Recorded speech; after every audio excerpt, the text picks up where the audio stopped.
1935, Einstein achou que tinha finalmente encontrado o calcanhar de Aquiles da mecânica quântica. Era tão estranho e ia contra todas as ideias lógicas sobre o universo que ele achava que isso seria a chave para provar que a teoria estava incompleta. Estamos falando sobre o entrelaçamento quântico.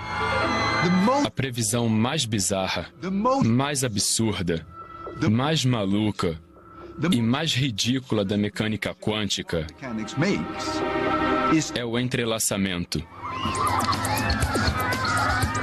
O entrelaçamento é uma previsão teórica que vem das equações da mecânica quântica. Duas partículas podem se entrelaçar se estiverem muito próximas e suas propriedades se ligam. Mesmo se nós separarmos essas partículas, jogando cada uma em direções opostas, a mecânica quântica diz que elas continuam entrelaçadas, conectadas de forma inextricável.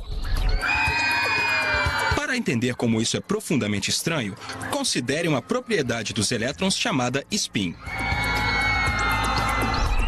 Diferentemente de um peão, um átomo gira de forma completamente incerta, até que ele seja medido, assim como outras propriedades quânticas.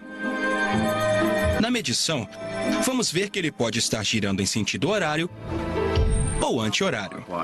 É mais ou menos como essa roda. Quando ela parar de rodar, vai parar aleatoriamente no vermelho ou no azul.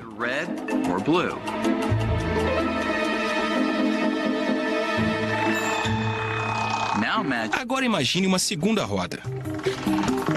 Se elas se comportassem como dois átomos entrelaçados, cada vez que uma parasse no vermelho, a outra com certeza cairia no azul. E vice-versa. Como as duas rodas não estão conectadas, isso já seria suspeito bastante.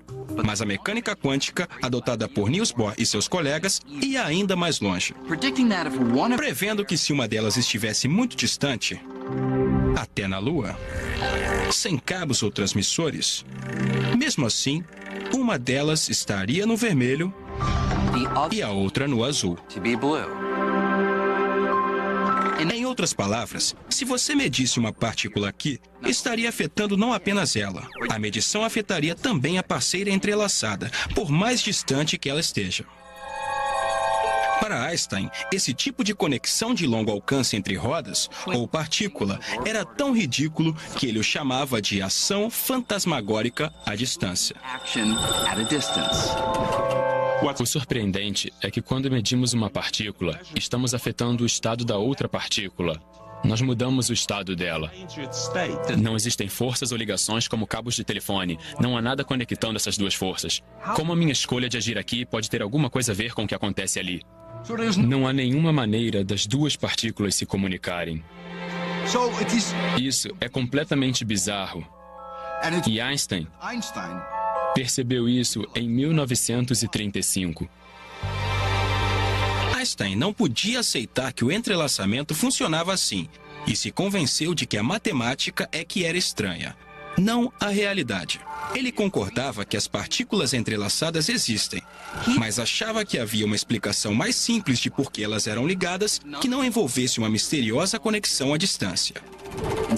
Ele insistiu que as partículas entrelaçadas eram mais como um par de luvas.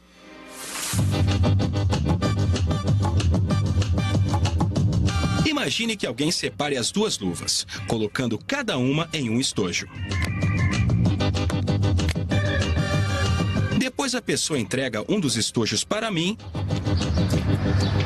e manda o outro para a Antártida.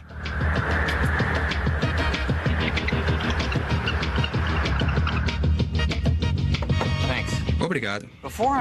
Antes de olhar dentro do estojo, eu sei que tem a mão direita ou a mão esquerda de uma luva. No momento em que eu abrir e achar a mão esquerda, vou saber que a mão direita está no estojo que foi para a Antártida, mesmo que ninguém olhe lá dentro. Não tem mistério nenhum. É claro que não afetei nenhuma das luvas ao olhar dentro do estojo. A mão esquerda sempre esteve nesse estojo e a direita sempre esteve no estojo que foi para a Antártida. Isso foi determinado no momento em que as luvas foram separadas e guardadas. Einstein achou que a mesma ideia se aplicava às partículas entrelaçadas. A configuração dos elétrons deve ter sido determinada no instante em que eles foram separados.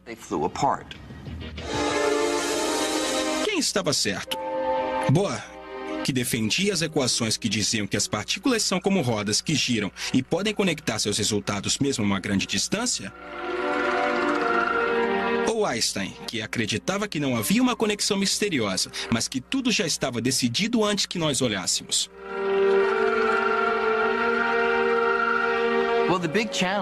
O grande desafio em descobrir quem estava certo era que Einstein dizia que uma partícula tem um spin específico antes da medição. Poderíamos perguntar a ele como verificamos isso, e Einstein diria, é só medir que você vai encontrar o spin específico. Bohr diria, mas é o ato de medir que leva o spin a um estado específico. Ninguém sabia como solucionar o problema. A questão passou a ser considerada filosofia e não ciência.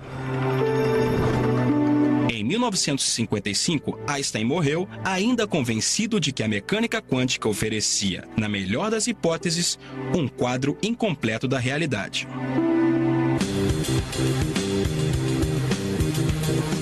Em 1967, na Universidade de Colômbia, um recruta improvável assumiu a missão de Einstein de desafiar a mecânica quântica. John Clauser estava prestes a completar um doutorado em astrofísica. A única coisa que faltava era sua nota em mecânica quântica. Quando eu ainda era aluno de graduação, não conseguia entender a mecânica quântica, por mais que eu tentasse.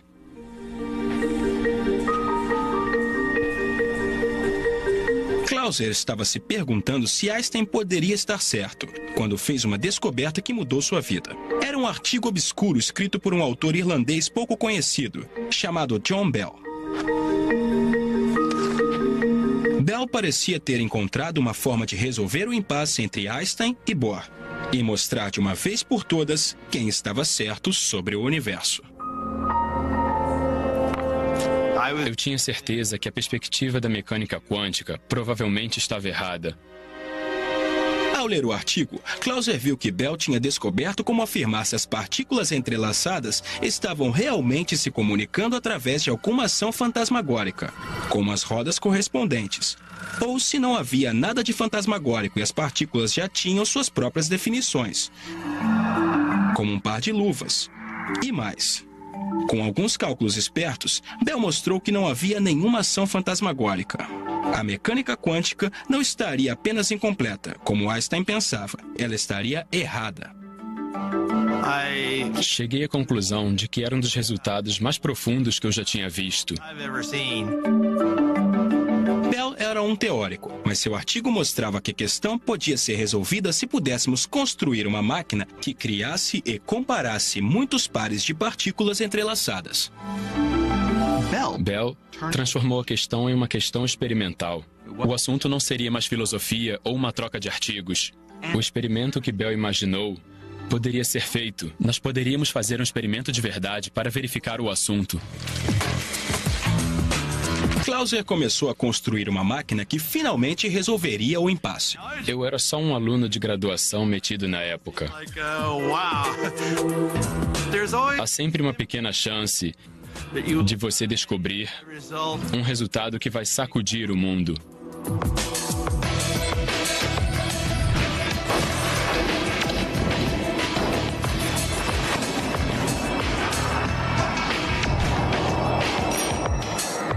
A máquina de Clauser media milhares de pares de partículas entrelaçadas e os comparava em várias direções diferentes.